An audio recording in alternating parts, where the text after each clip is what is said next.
Mon prochain invité, c'est l'ex-directeur général de l'Institut de technologie agroalimentaire de la Pocatière de 96 à 2010. Il est maintenant maire à Saint-Roch-des-Aulnay depuis 2017. Monsieur André Simard, bon matin. Bonjour, M. Montminy. Ça va bien? Ça va très bien, merci. Puis merci de vous intéresser à ce dossier tellement important pour Kamouraska, Lillet et Montmagny. Bien, merci d'être là parce qu'on comprend aussi, vous ne pouvez pas être en studio avec nous ce matin pour des raisons. J'aurais bien aimé, malheureusement. Oui. Pour raison de décès. On vous présente nos plus sincères condoléances pour le décès de votre père. Merci. Monsieur Simard, nous, on a toujours l'habitude d'avoir les deux côtés de la médaille par rapport à différents dossiers. Celui-là est quand même très important et on recevait vendredi Mme Marie-Ève Proulx, qui est députée de Côte-du-Sud. Elle mentionnait que les gens de la région, et si vous êtes là aujourd'hui, c'est parce que vous êtes un élu du Kamouraska, c'est important de le mentionner. Elle a mentionné que les gens aujourd'hui réagissent au lieu d'avoir agi. Est-ce que vous êtes d'accord avec cette déclaration de Mme Proulx? Ben, en fait, d'abord, je suis un élu de Lillet, juste à la limite de la MRC de Lillet. Je ne vais pas vous reprendre, mais ce n'est pas juste une question de Kamouraska, hein, c'est vraiment la région.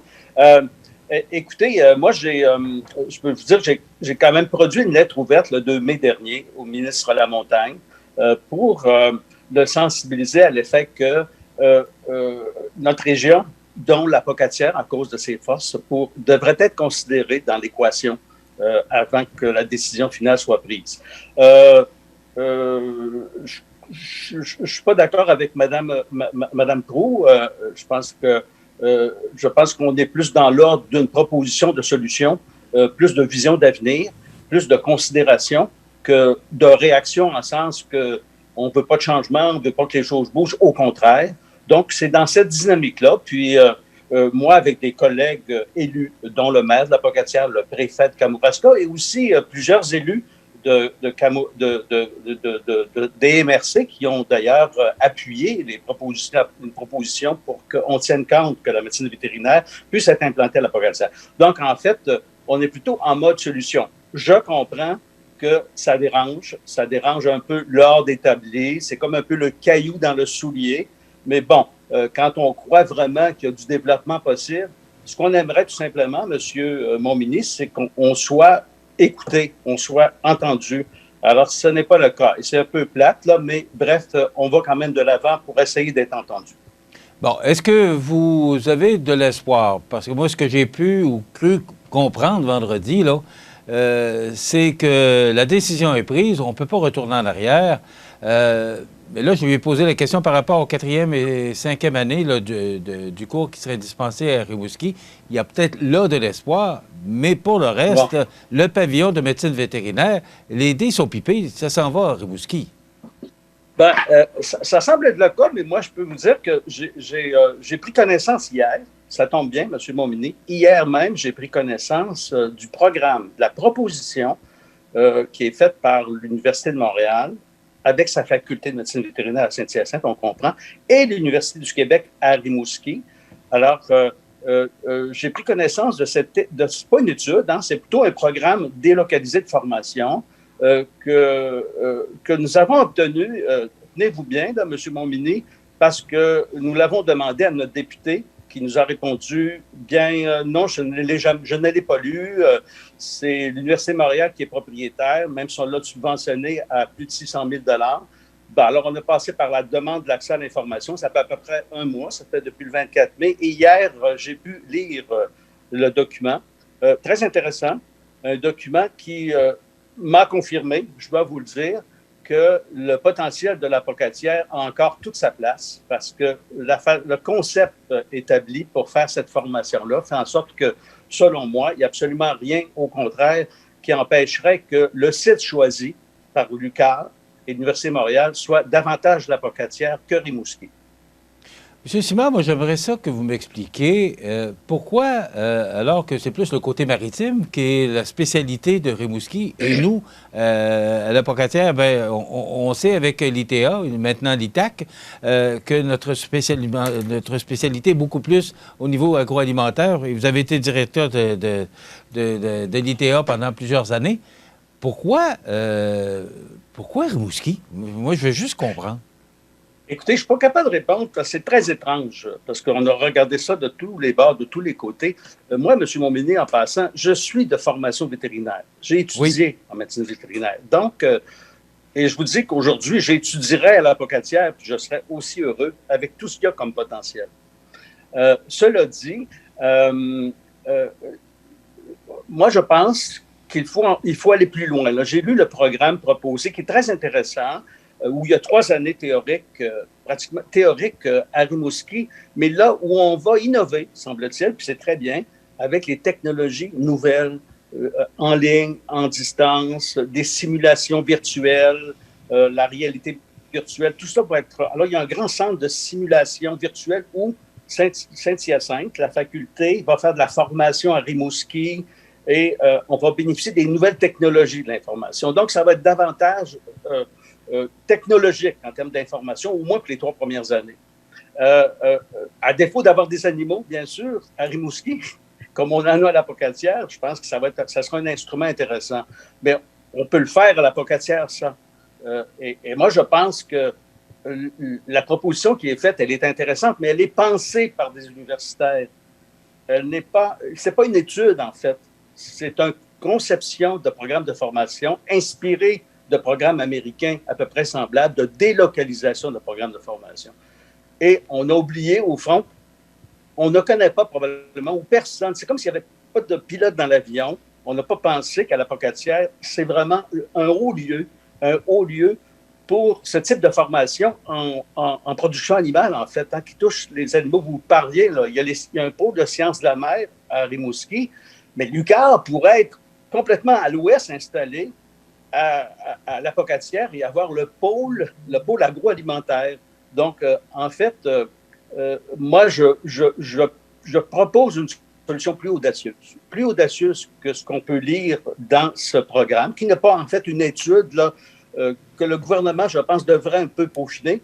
Je propose que le campus de la Pocatière de l'ITAC, devienne rattaché à l'Université du Québec à Rimouski comme un campus universitaire, mais qu'il devienne un véritable collège universitaire où la formation technique actuelle et la formation en médecine vétérinaire se feront dans le même lieu, intégrés en parallèle.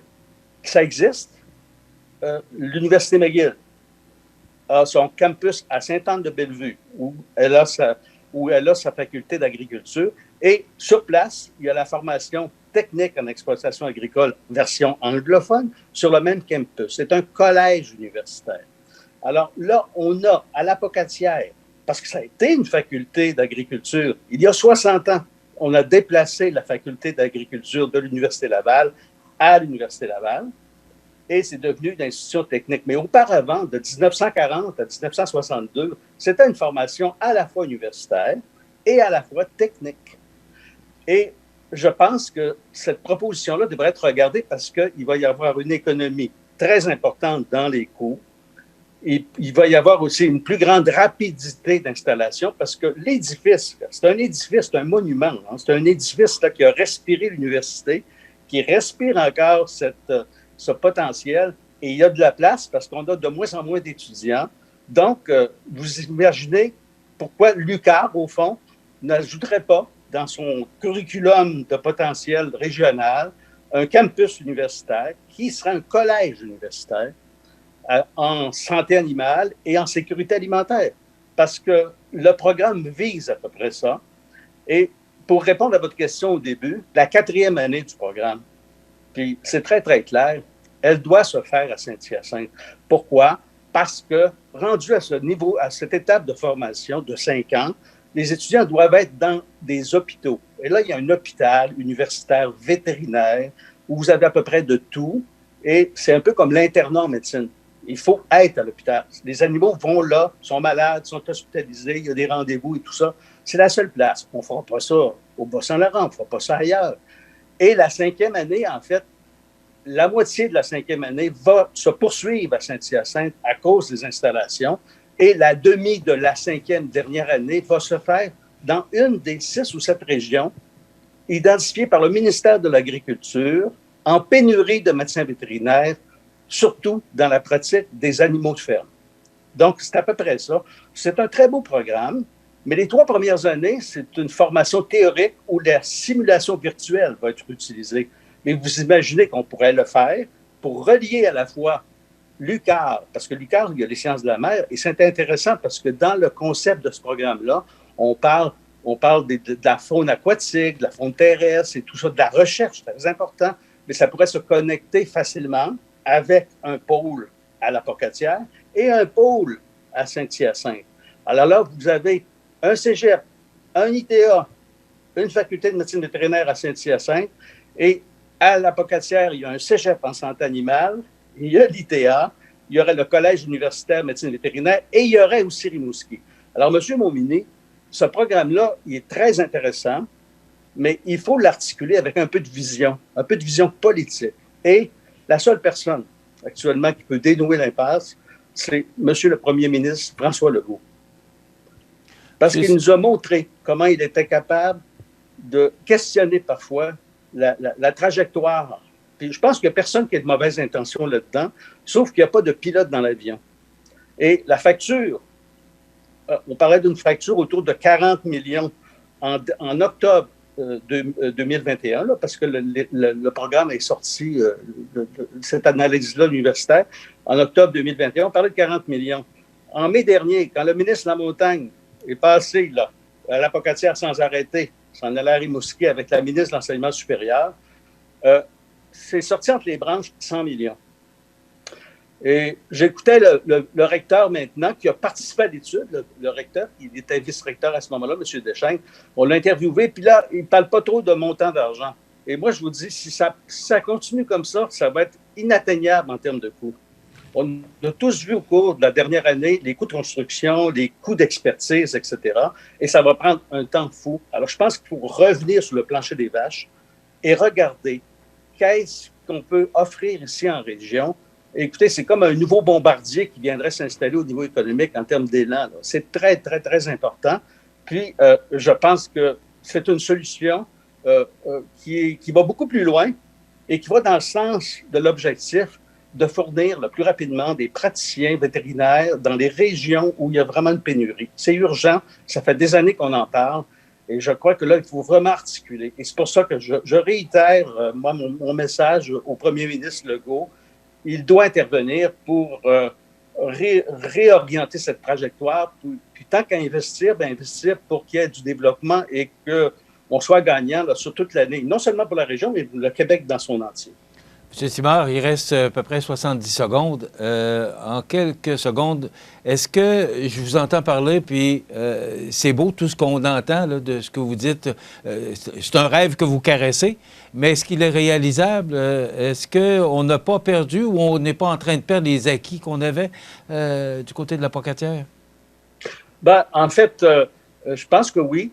Si on continue comme ça, selon moi, dans 5 ans, je ne suis pas certain que l'ITA va être encore là. C'est aussi grave que ça. Et ça, je pense que là, on pourrait inverser cela. Et ce que je souhaite, moi, c'est que les égos, actuellement, là, de certaines personnes politiques soient mises de côté pour l'intérêt de la région. Et je pense que le premier ministre doit intervenir. Et du côté de la population ou des élus ou des gens qui sont concernés, la Chambre de commerce Kamouraska-Lillet, quelle action ou réaction, si je prends les mots de la députée, quelle action ou réaction on doit avoir là, rapidement pour justement garder nos acquis puis peut-être réaliser le rêve dont vous nous décriviez tout à l'heure? Là. Oui. Écoutez, moi, je pense que c'est à portée de main. Il y a une pétition qui est en cours actuellement. Mais je peux vous dire que je rencontre plein de monde à Montmagny, dans l'Îlet, dans Kamouraska depuis quelque temps. C'est tout ce que les gens disent. Mais ça a bien du bon sens. Ça a bien du bon sens. Pourquoi le peuple, pourquoi la population trouve que ça a du bon sens? alors qu'il n'y a pas d'écoute politique actuellement. Alors, je pense que là, il faut que ça bouge, puis que les gens écrivent à la députée pour qu'elle se mette en mode d'aider ses élus et non pas de les accuser d'être en réaction. Monsieur Simard, merci beaucoup d'avoir été avec nous. C'est très optimiste de vous entendre et c'est très encourageant, mais je pense qu'il y a du travail à faire au niveau de la population, des élus et de tous les gens qui sont concernés par ce projet qui semble se diriger vers l'Est. On aura sûrement... C'est pas fini tant que ce n'est pas fini. on aura sûrement à vous recevoir encore parce que sûrement qu'on va entendre parler encore de ce dossier-là.